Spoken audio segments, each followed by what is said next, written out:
Ici, Moscou. Gros plan sur le Maghreb. Sur nos ondes, notre programme hebdomadaire, le Maghreb, le panorama de la semaine. Aujourd'hui, son animateur permanent, notre commentateur Igor Yazan, vous propose d'écouter la note La Libye, il y a 3 ans et aujourd'hui. À la fin du programme, il y aura un exposé sommaire de certains événements dans la région. Ce programme est disponible aussi sur le site internet de la Voix de la Russie, www.french.rur.ru.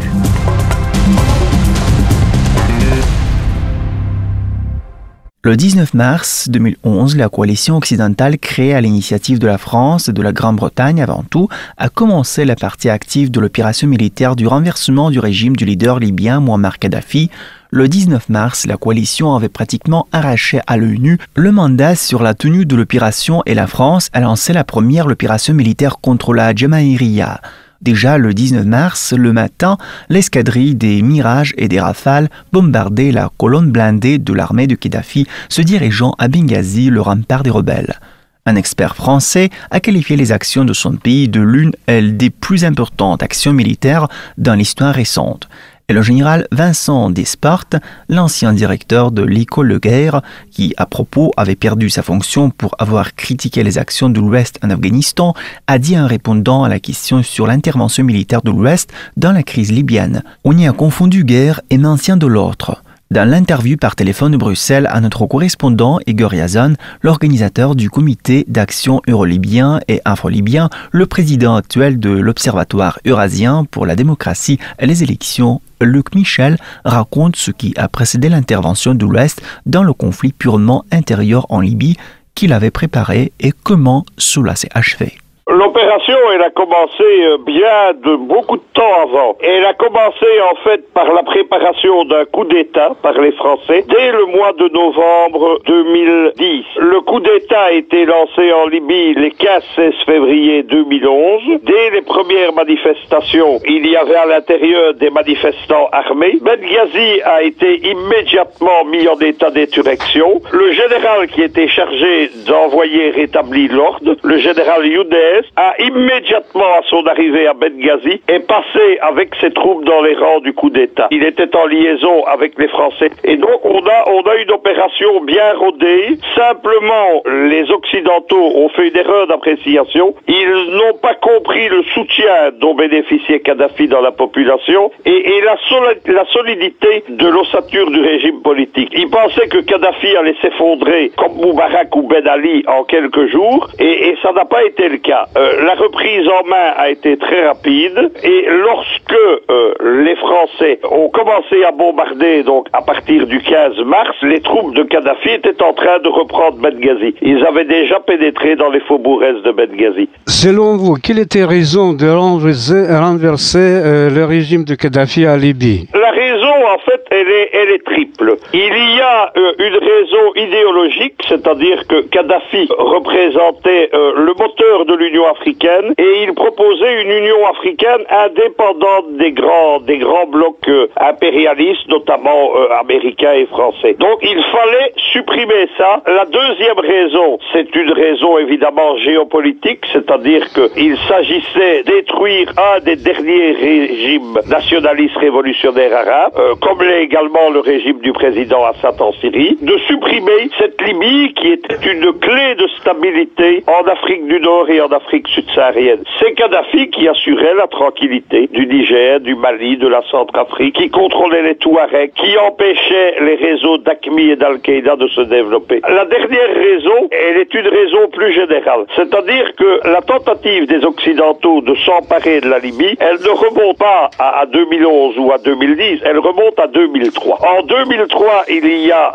un rapprochement de la Libye suite à la destruction de l'Irak. Le régime libyen a peur, il veut normaliser ses relations avec l'Occident. Il y a ce qu'on pourrait appeler, pour employer le langage de la guerre froide, il y a un passage à une coexistence pacifique entre la Libye et les Occidentaux. Des liens se tissent, mais immédiatement, les Occidentaux créent des liens avec ceux qu'on va retrouver à Benghazi 10 ans plus tard. À l'intérieur du régime libyen, Libyens se crée une faction libérale pro-occidentale qui veut liquider le système de démocratie directe de Kadhafi, qui veut liquider le système qui est encore un système socialiste en 2003 et qui veut évidemment prendre le contrôle du pétrole. On assiste entre 2003 et 2010 à un combat entre cette aile libérale qui a pour chef de file un des fils de Kadhafi, c'est lui qui est Saïf al-Islam Kadhafi, c'est le grand responsable de la destruction de la Libye.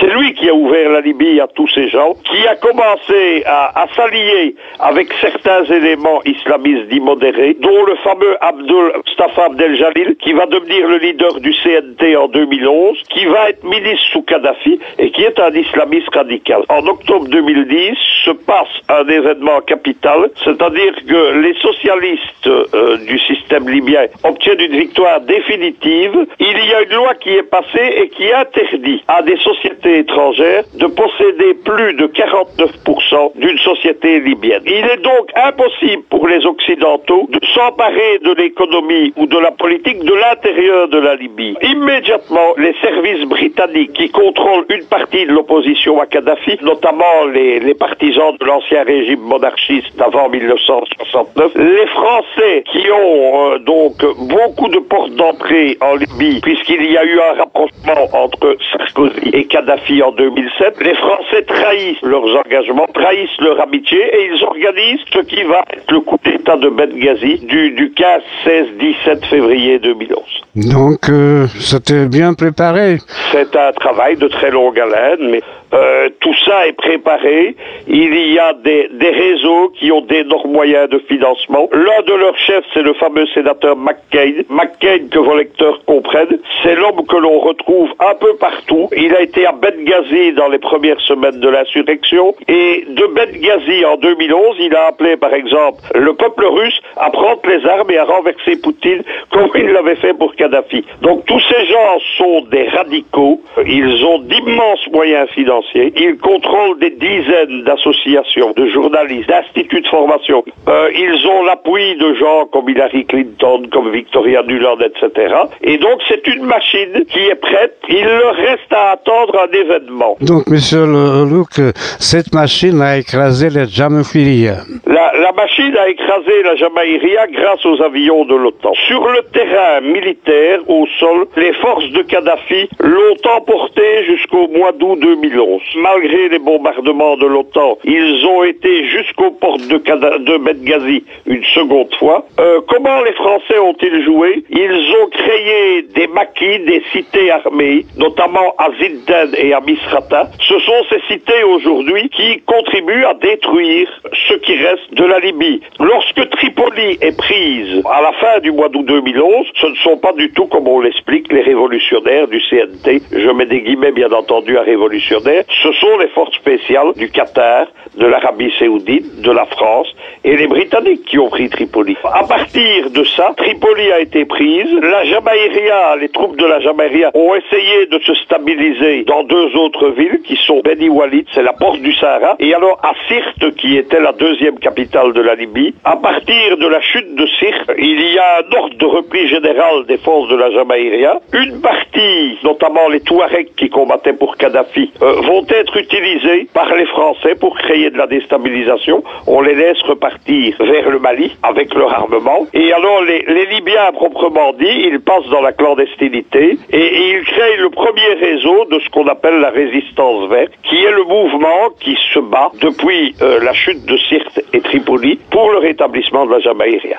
Bon, maintenant, est-ce que vous pouvez dire que après cette révolution, est-ce que les Libyens, ils sont heureux ou non? Les Libyens sont profondément malheureux. Il faut savoir tout d'abord de quoi on partait. La Libye était l'État qui avait le plus haut PIB de toute l'Afrique. Moi, j'y suis allé pendant plus de 25 ans. J'ai vu un pays moderne qui se développait avec d'excellentes infrastructures, avec un enseignement de très haut niveau, avec un système social ultra développé. Tout Tout ça a disparu, évidemment. Le niveau de vie de la Libye, c'était ceux des pays du sud de l'Union européenne. Ça a disparu. La Libye, maintenant, c'est quoi? C'est un État où il n'y a plus de système social, où les grandes infrastructures sont laissées à l'abandon, où il y a des problèmes d'approvisionnement en eau. Kadhafi avait créé un système qu'on appelait la grande rivière artificielle. Toute la bande côtière, sur plusieurs dizaines de kilomètres, était devenue un gigantesque oasis où on plantait des fruits, où on plantait des palmiers. Tout ça est en train de repartir au désert. Il y a des coupures d'électricité. Il y a surtout une société brutale où les gangs, les milices, les mafias, les réseaux djihadistes font la loi. Au niveau de la population, il y avait au début de l'agression de l'OTAN une population avec l'immigration africaine qui était très importante, et il y a presque 1 million de Libyens qui sont réfugiés en Tunisie et en Égypte et qui, dans leur immense majorité, sont des Kadhafi. Qu'est-ce qu'on attend? La guerre civile? C'est l'analyse que j'ai fait hier soir dans mon éditorial pour le site de nos Euro-Libyan Action Committees, qui est le principal site de soutien extérieur à la résistance verte. Les Américains, lorsqu'ils sont arrivés en Libye, avaient un plan A. Ce plan A, c'était ce qu'ils voulaient faire dans tous les pays arabes. C'était renverser l'ancien régime, ça ils l'ont fait évidemment. C'était installer un gouvernement fort à Tripoli, avec s'appuyant sur l'armée, une armée reprise en main, et qui était dirigée par 3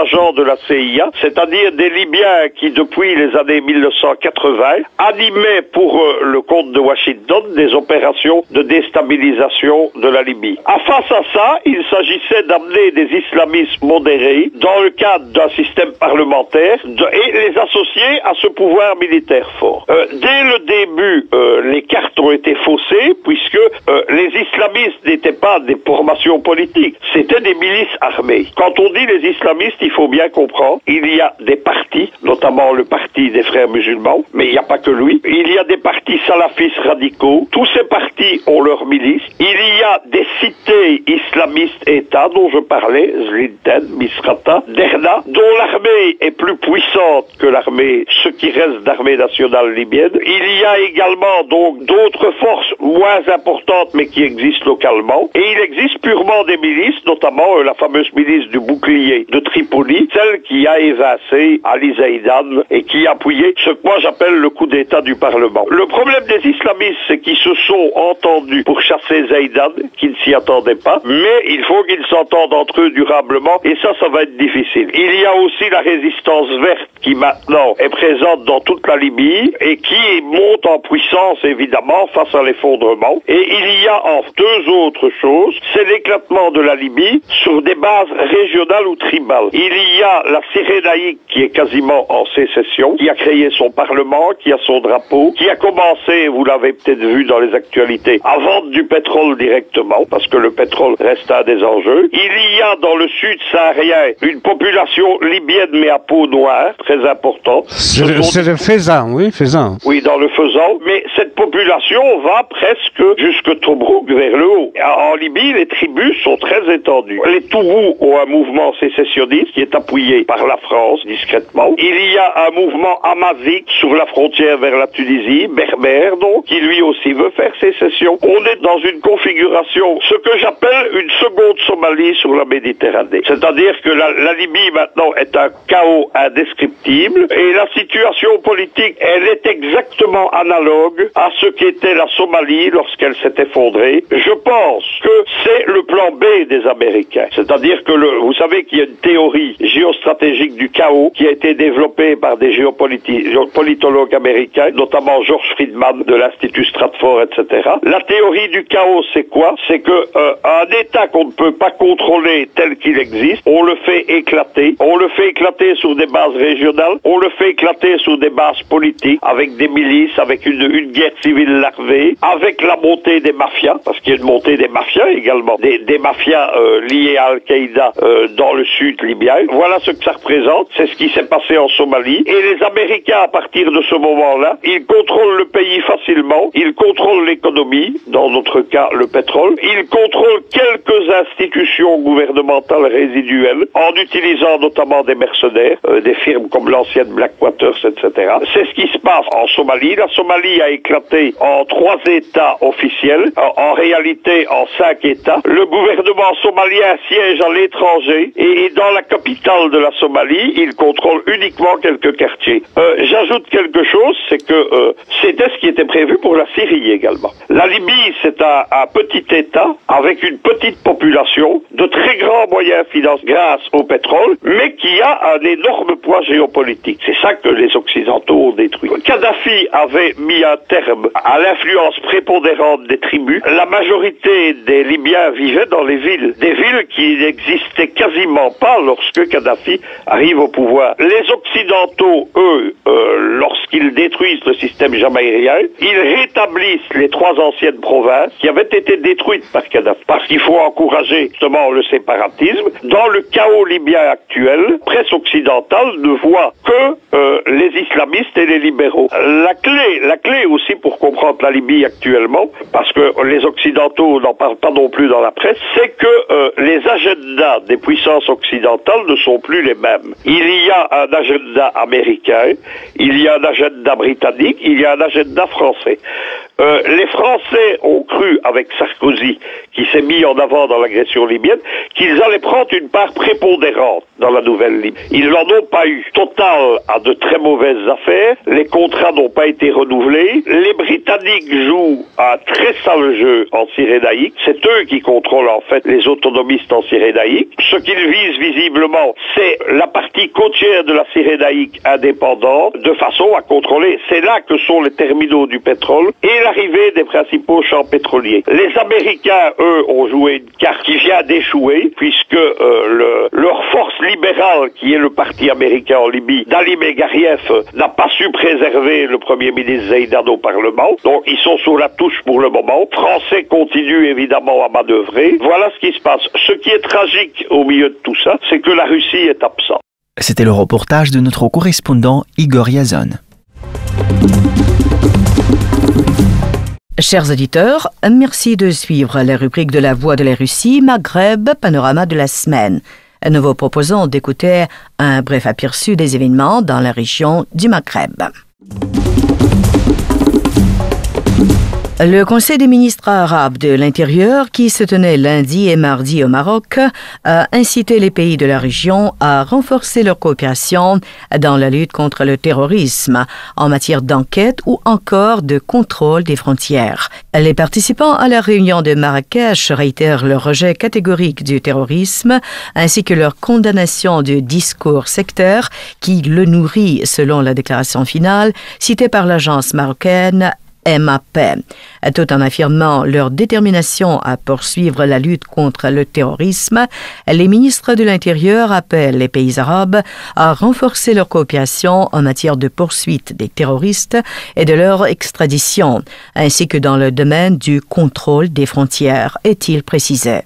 Lundi, le roi du Maroc, Mohamed VI, dans un discours lu en son nom, avait estimé que le rendez-vous de Marrakech constituait une opportunité de contribuer efficacement à prémunir la nation arabe des périls de l'extrémisme, du terrorisme et de toutes les formes du crime organisé.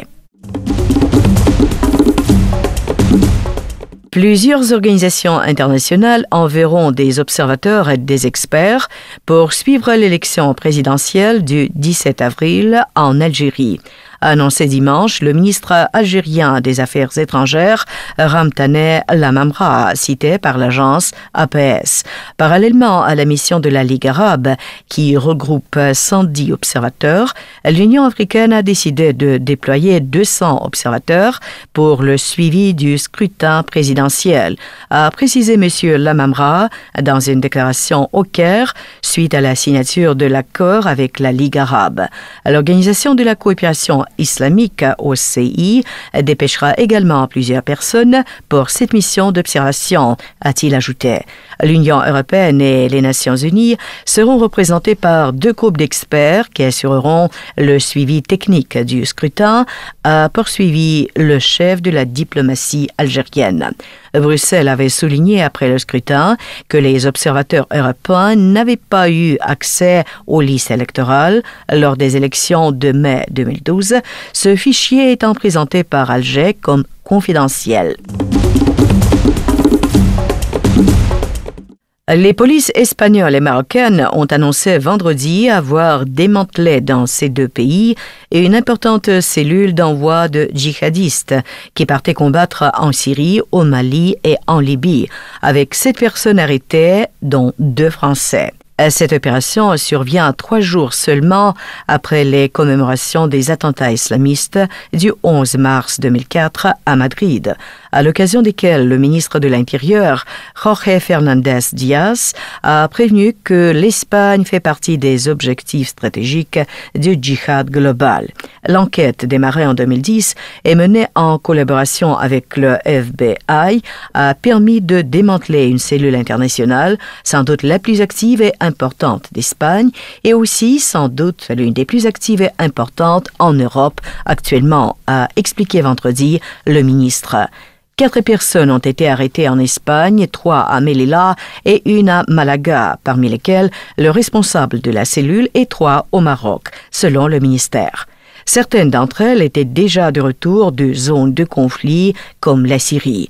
Selon le ministère, le réseau avait des ramifications au Maroc, en Belgique, en France, en Tunisie, en Turquie, en Libye, au Mali, en Indonésie et en Syrie, entre autres.